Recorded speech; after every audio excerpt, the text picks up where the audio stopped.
Welcome to another edition of Access to Democracy. I'm your host, Steve Francisco. It's a real pleasure for me to invite to our program today an old friend of mine and actually a former colleague of mine, Jeannie Fox Entenza, making her first appearance on Access to Democracy. Jeannie, welcome to our program. Thank you, Steve. Good to see you again. You too. And I should explain to our guests that Jeannie and I worked together at the Minnesota Council of Nonprofits for a number of years. Jeannie was actually the Deputy Public Policy Director. She has a very long history, which we're going to talk briefly about, as a nonprofit advocate and nonprofit educator. So let's jump right into it, Jeannie. Where are you from? Where did you grow up?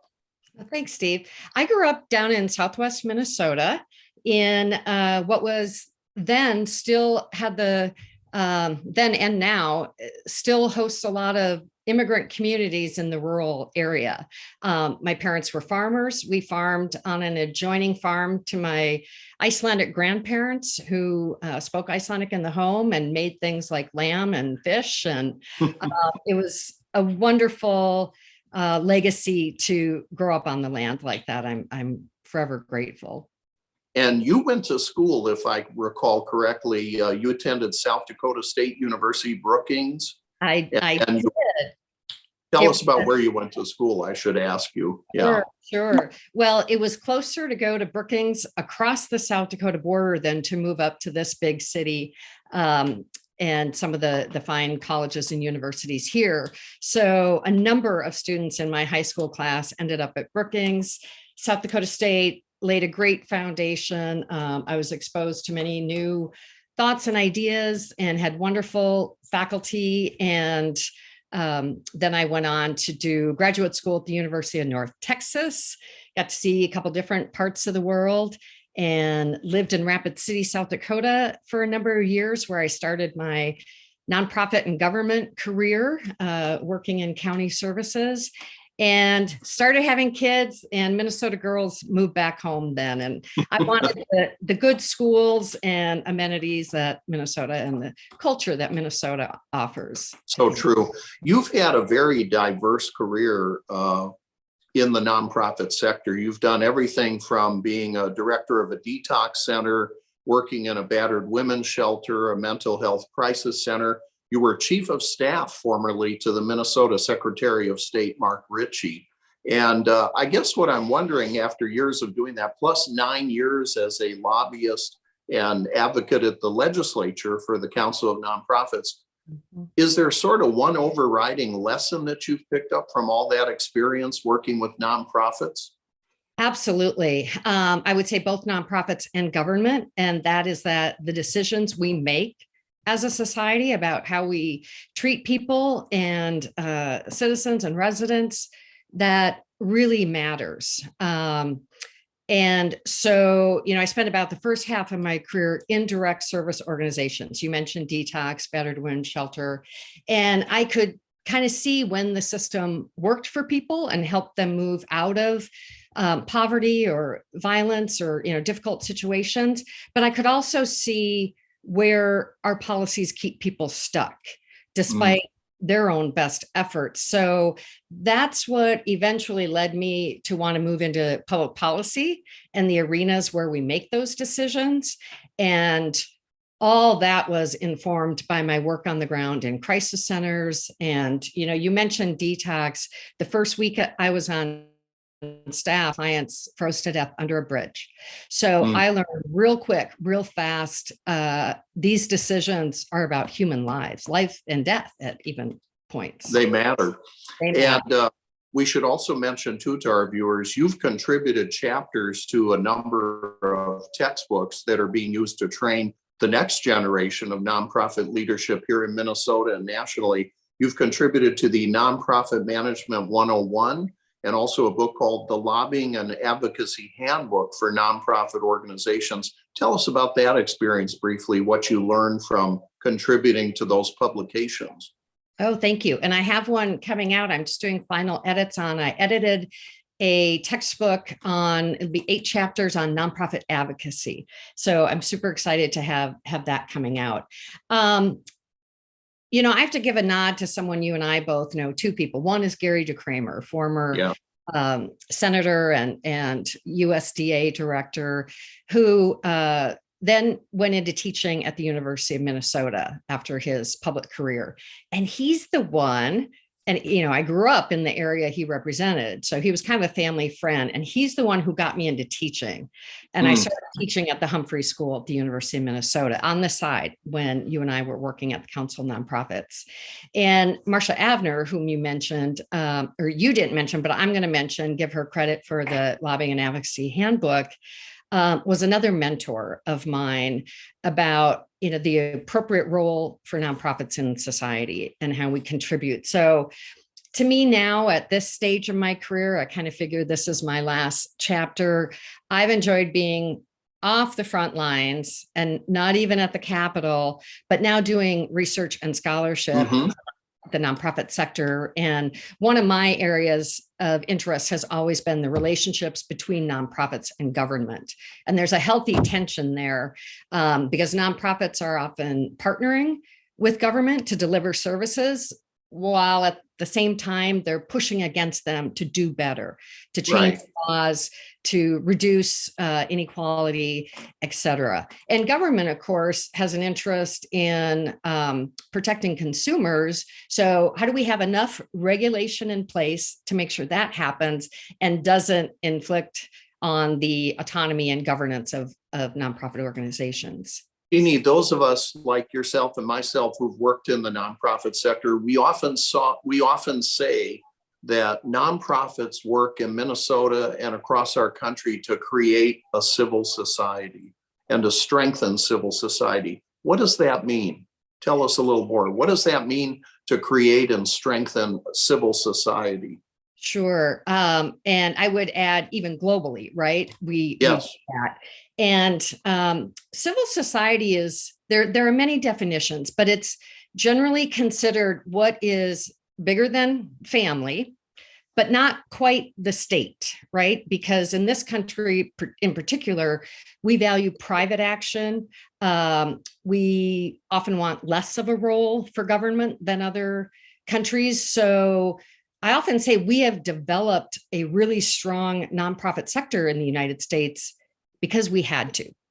In other countries, access to healthcare, a university, education, those are just considered givens and the government provides them. And that's not quite how we do it here. So nonprofits and government institutions kind of fill that space of private action, but for the public good. And what you're kind of describing, that's that key word, partnership. And it's really not the case that nonprofits can do it alone, just as government can't do it alone. But it takes this combination of the private sector, the public sector working together with volunteers and people who are concerned about solving problems. You're absolutely right. Yep. That make our state and our country a better place and hopefully a fairer place for everyone to live. So we should mention too, in case our viewers may not be aware, Minnesota has a long, long tradition of philanthropy from some of our wealthiest families that became the basis for the creation of foundations like the McKnight Foundation, numerous other, the Blandin Foundation. There are a number of them in Minnesota, which for a state of our size, it's sort of surprising to people sometimes how many foundations there are that give money to worthy causes in our community. And frankly, how many nonprofits there are in Minnesota, and that the work we do here has become sort of a model for many other states across the country. Say something about that. Absolutely. Yes, I wouldn't want to move on without talking about the particular culture here in Minnesota that we still see on, nationwide rankings of, kind of civic indicators of an engaged community. Minnesota always ranks in the top 3 in these 3 areas: voting, right? We often have the highest voter turnout in the country; volunteering, COVID has impacted that a bit, but we Mhm. always rank high in, voluntary service to organizations and to others. And then the third is what you're talking about, and that's philanthropy. And that often refers to both individual philanthropy. People tend on average to give about 2% of their income to causes that they care about, but also the more institutional funders, all those Fortune 500 companies that we're, blessed to have here in Minnesota. Every single one of them has a private nonprofit foundation that is giving money back to the community. So those are all things, voting, volunteering, and donating time and money. Those are all things that is kind of in the DNA here in Minnesota. And that is part absolutely of why we have such a big and successful supported nonprofit sector here. They say Minnesota is the land of 10,000 lakes. Well, there's over 37,000 nonprofits, and those are the ones we know about. I like you making that point, and I love that phrase. It's in the DNA of Minnesota. I think it's one of the things that makes our state a very special place indeed. So you mentioned earlier that advocacy is a key part of work in the nonprofit sector. And some people who may not be familiar with the work of the sector, they may say, well, no, your business is running a food shelf or running a shelter for battered women or children or something. Explain to us, if you would, Jeannie, why is advocacy a key component of nonprofit leadership? Sure. It's important that we do both. And I think you were a history or political science major. Political science. So you know all about Alexis de Tocqueville, right? So this is, a young French philosopher and thinker who came to a very young United States in the 1830s, first to study our prison system. Mm-hmm. But what he observed and then wrote about in a 2-volume, Democracy in America, was to him, because he's coming from Europe and strong state, right? France had a very, and other European countries had very robust administrative states. And here in this young US, he saw like regular people coming together to solve problems. And he called them voluntary associations. We still hear some of that language today. And he said there's for every issue, there's an association formed around working on that issue. And we see that today. We see that in our number of associations that exist. We see it in lobbying reports. And for me, personally, I came out into the nonprofit sector, into the work world, got a master's degree in 1993 at the same time the nonprofit sector was exploding in size. Some of this is due to Reagan's policies in the 80s that limited the size of government. It's also due to the very appropriate downsizing of, mental health hospitals and schools for kids with disabilities that were large institutional warehouses, basically, for people with vulnerabilities. And so those doors are closed. The resources didn't always follow, but the community had to pick it up and find ways to meet very real needs. And so I've kind of seen the arc of professionalization of the nonprofit sector, more attention to training, degrees, accounting, transparency, et cetera. And that is good in many ways. And at the same time, we don't want to lose our roots in advocacy, because when I talked about those early jobs I had, at some point I got tired of just putting Band-Aids on. I thought, I can do this forever, or we can start working at the government level and the systems level and keep people out of despair and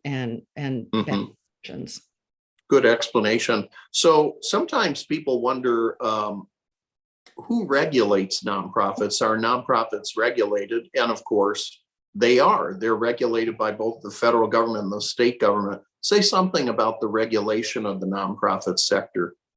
Yeah, well, I think nonprofits, if you think of them as stewards of the public trust and funds, the Attorney General's office in Minnesota has an interest in protecting consumers, especially where there's funds being raised, et cetera. So at the state level, they are kind of the overseer, and organizations like any other business or corporate structure, because they are a 501c3 nonprofit corporation, they also register at the Secretary of State's office. So all of that is on record, and the Attorney General will investigate at the local level if there are allegations of fraud or abuse or malfeasance. And then at the federal level, nonprofits enjoy preferential tax treatment.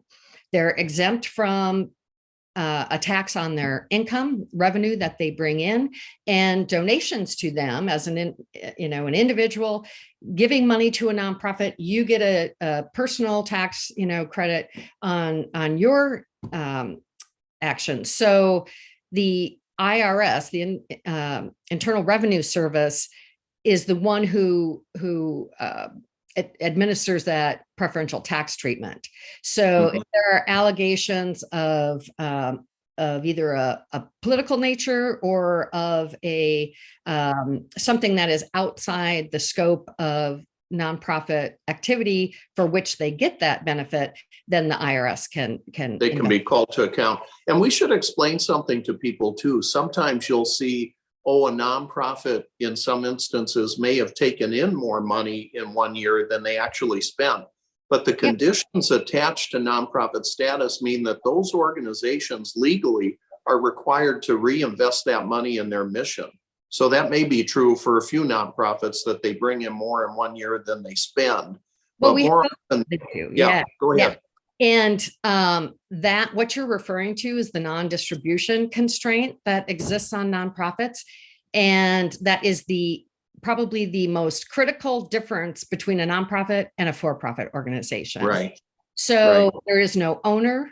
There is no one or group of people. The board of directors cannot benefit personally. There can be no private inurement. Those funds are required to be driven back into programs and services. You're reminding me of my time. I actually had the privilege of being an adjunct faculty at Hamline, and I taught the Law for Nonprofits course, where we delved in greater detail than anyone wants to hear today. But it's good for people to know there are constraints on how nonprofits operate, that they're regulated, that they're audited.